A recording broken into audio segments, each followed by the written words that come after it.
Hello. So today what I want to do is just a little bit of story time. Telling my story and behind the scenes of my alone bear encounter. This bear encounter was something that I will not forget, as many bear encounters I've had over the years. So when I was asked if I wanted to try out for alone, I first thought, this might be a scam. I'm very timid of people offering things on the internet. So I played along, and did what I had to do, and I was chosen to be on season 1. Now this is an all new idea. We knew that we were going to be all alone, dropped into an unknown area, and try to survive as long as we could. The goal was a year for me. Now, you have to think of many folks that used to live, we call survival skills now, but they used to live these skills. They were nomadic, a lot of them. They would move where the game was. They would know where the patch of berries were. They would know where the apple trees are, and so on. So they would move with the seasons and the food. Now, when you're plunked in one place, you have what is available in that one place. It can take a year to learn which season gives you food and in what location. Now that I have been dropped and my gear is here, I knew that it was time to get started. My mind started racing. Is my family going to be okay? If I do not come home because of predators or an accident, which is reality, it can happen anytime, anywhere. So, are they going to be okay? That little bit of fear started to rise up. Am I going to be okay out here? Well, I looked at my gear, I started to climb up that ladder, and then I shut it off. I need shelter. It's starting to get dark. I need shelter, and I need a dry place to sleep. Switch, turned, and I was gone and started on my shelter. So having a little bit of fear in many situations were learned, and from experience, right from a young age. Don't touch that stove. Young child will touch the stove. Well, next time fear comes up, they may not touch the stove. So fear is a healthy and the most basic of instincts in humans. It keeps us alive and making smart choices. So having a healthy level of fear is beneficial. Having the ability to control that fear is key. Panic is your enemy. So I wanted to just talk a little bit about mindset and my mindset. I was prepared to stay out there a year. I had my gear that I had chosen, and I also knew, I researched the predators in the area and also the temperatures and so on. So I was prepared as much as anyone could be to stay out there a year. Could I do it? That's why I went. I wanted to experience that living off the land as I have practiced and used for many, many years. The money, that wasn't even a thought. If I won, cool. That would be very cool. But it wasn't about that. It was living off the land. Primitive traps that I've practiced for years, I cannot legally use, but there I could have. So it's taken my skills and using those And it was just always been a dream of mine to be able to do that. That's what the show was about for me. Now, the only concerns I had was not my survival skills. I had fire whenever I needed fire. I had purified and good drinking water when I needed it. Now, the only concern I had was predators and food. I could talk a lot more about my experiences on there. It was actually a great experience for me for the days that I was out there. Now, as for my bear encounter, we'll talk a little bit about that. This is what people did not see, but I was judged for what they did see. So I had just taken my boiled water for the night into my camp. The camp is probably about 20 yards up over a hill. Now, I had just taken that up, came back down. I was about to put out my fire when something caught the corner of my eye. I look over, and up the beach some, a big old bear. He's got his nose to the ground, downwind. So he smells the fire, the smoke, and he smells me. And he's coming right up through, just his nose right to the ground, coming up through. Well, I seen it. I grabbed my axe, which I always carried, just like this here, so I could swing it out, get my axe fast if I needed it. This was my weapon. It was also an axe, but this was my last ditch weapon if pepper spray didn't work. So I see it coming up through the beach, so I'm like, hey bear. He picked his head straight up, looked at me, and just started coming. He did not false charge. False charge, they'll just run as fast as they can and barrel on and stop, just trying to scare you. A lot of mother bears will do that just to get you out of the area. This here picked up pace and was heading right for me. So I've got my axe like this here, and I'm like, hey, whoa, hey, and I start backing up. I back up into the bush. Now he can't see me. I know I'm able to run on top of the hill. Now, you never run when they can see you because it can trigger a predatory response. You back away. Now that he couldn't see me, I could run. First instinct, where am I going to run? Where is safety? I had no safety. I grabbed my axe,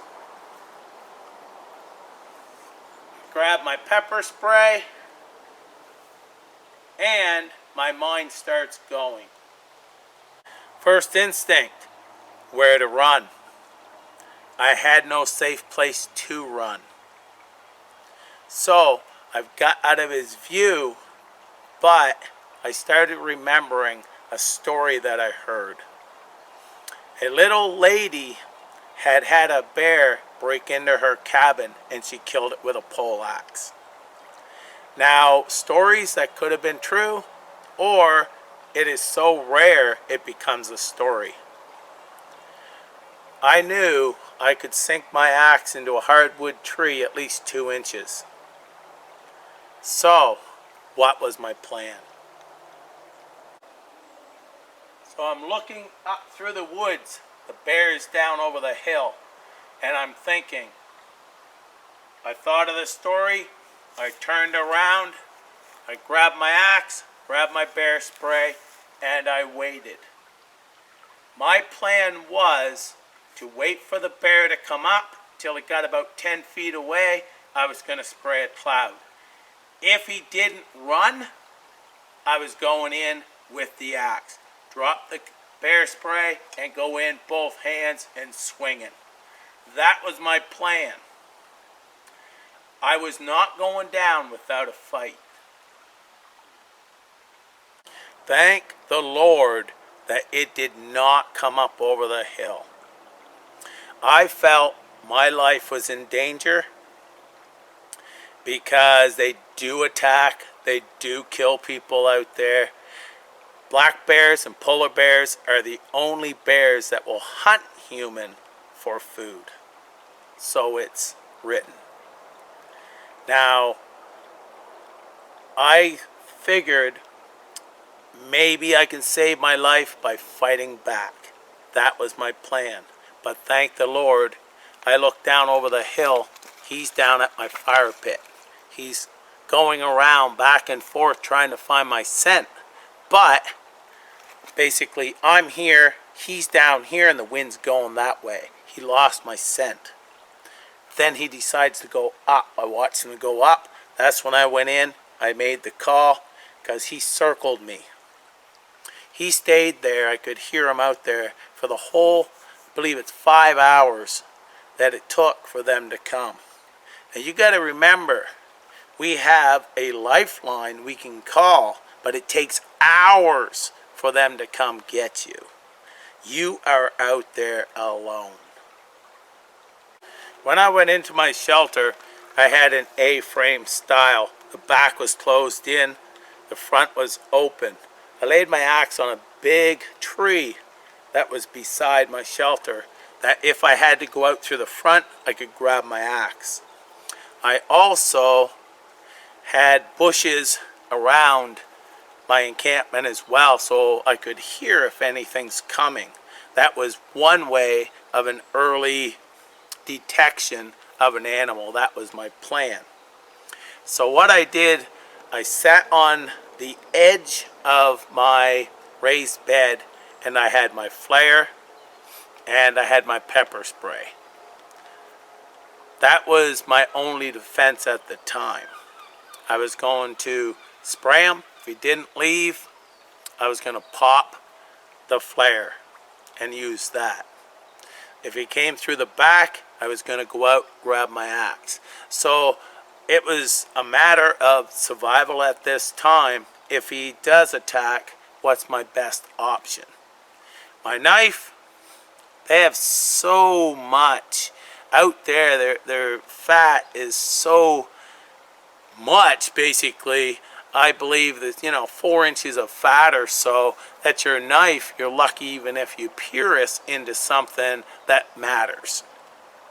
So you really have to think what you're going to do in that situation. Knowing bears, knowing their behaviors, got me out of that situation, I believe. I talked the whole time, and I had a light shining out the front. Now, light can be deterrent, and also a human voice. Up there, they're not hunted, so they're not quite sure what humans are. So, in knowing that, I was hoping that hearing my voice, they don't know what I am, and most predators will not attack something that they don't think that they have a chance of winning the fight. They don't want to get hurt because being healthy and in good shape ensures their own survival. A wounded bear can be a dead bear. So it had stalked me for those many hours, and I called because, knowing bear behavior, he has now had my scent. I have backed down, so it shows he's dominant. I'm going to be down there turning rocks and such, looking for food, and he could get me from behind. Also, I could be sleeping, and he comes, drags me out. He's got my scent now. Also, bears can smell a meal cooking or a dead carcass up to 20 miles away.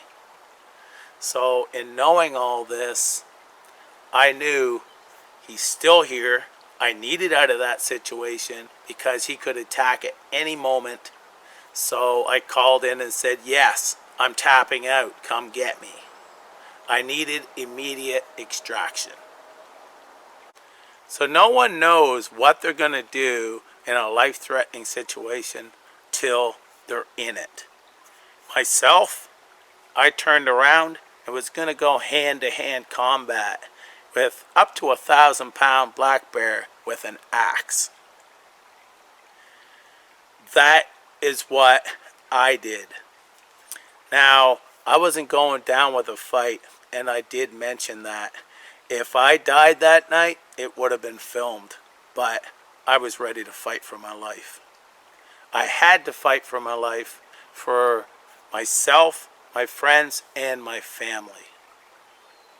So, am I scared of bears now? No more than I ever was. I sleep in the woods, in bear country, coyote and moose, pretty much once a week, one day a week, all year round for years now. So it's always a concern when you're in someone else's home or kitchen, but I do not fear them any more now than I ever have. I respect them. I know they can mess you up, and you also have to know when to call the situation, because with an axe against a bear, very slim chance. Although, when you have no choice, you do what you have to do.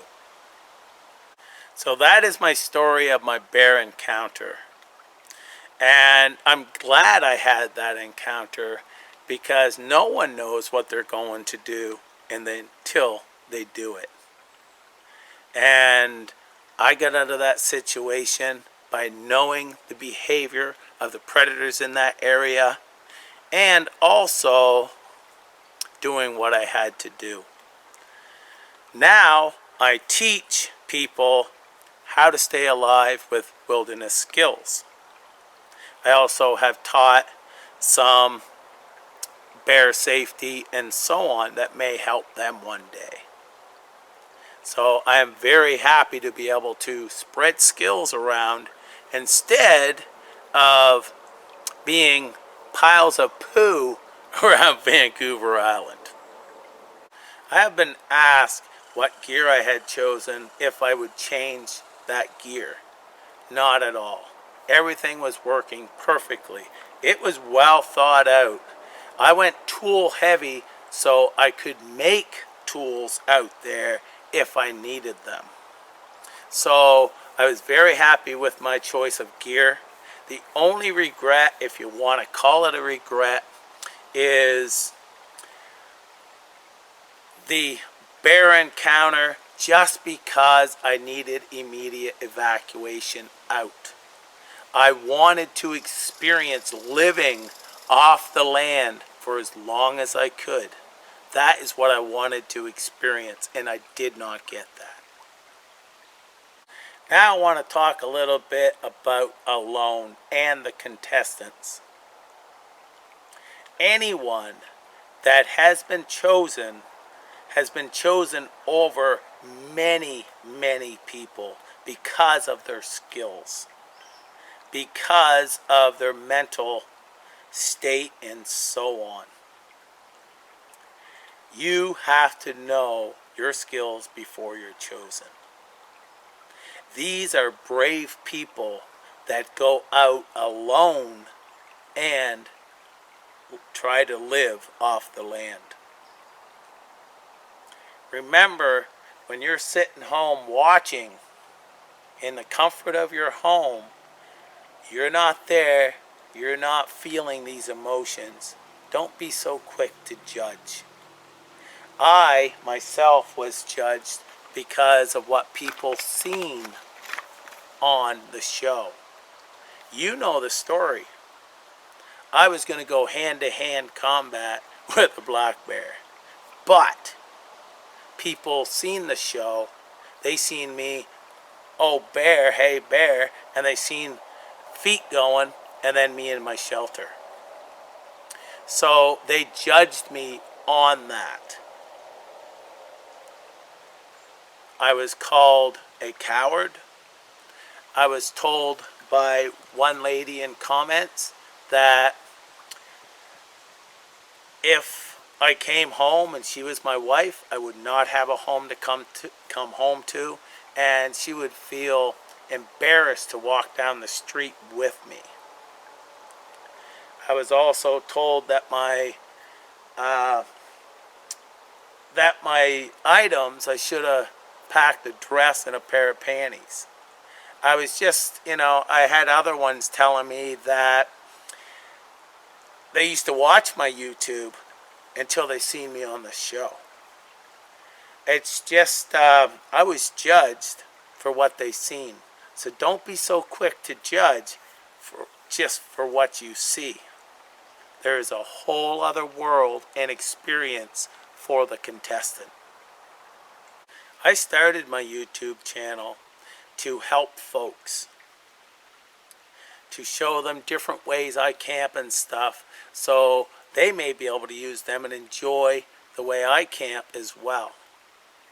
I teach wilderness survival to give back, to help people come back to their loved ones.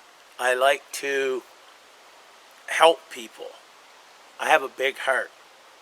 And these comments, even though I had a lot of good comments, these are the ones that stick. I would not talk and didn't want to tell people I was on the show for at least a couple years after, out of fear of being judged. No one ever said anything to me to my face, but I felt that I was being judged. It hurt. It did. And now I'm to the point, to be honest, it's like you're just ignorant to the fact of reality. Knowing what these can do, the situation is such, I made the most logical decision. If anybody don't agree with that, then that's up to you, but don't tell me about it, because I made the right choice. So just remember, when you're making these comments, then, if you need a hug at that moment and you're rather rude about it, maybe it's best not to say it at all. I was taught, if you don't have anything good to say, don't say nothing at all. I was also taught, treat others as you'd like to be treated. That's how I was raised. So to have this negative feedback, it was hurtful. So just remember that when you comment about other contestants and such. So enjoy the show. Now you know the rest of the story. And it was a great experience for me that I'll remember, hopefully, for the rest of my life. Take care. All the best.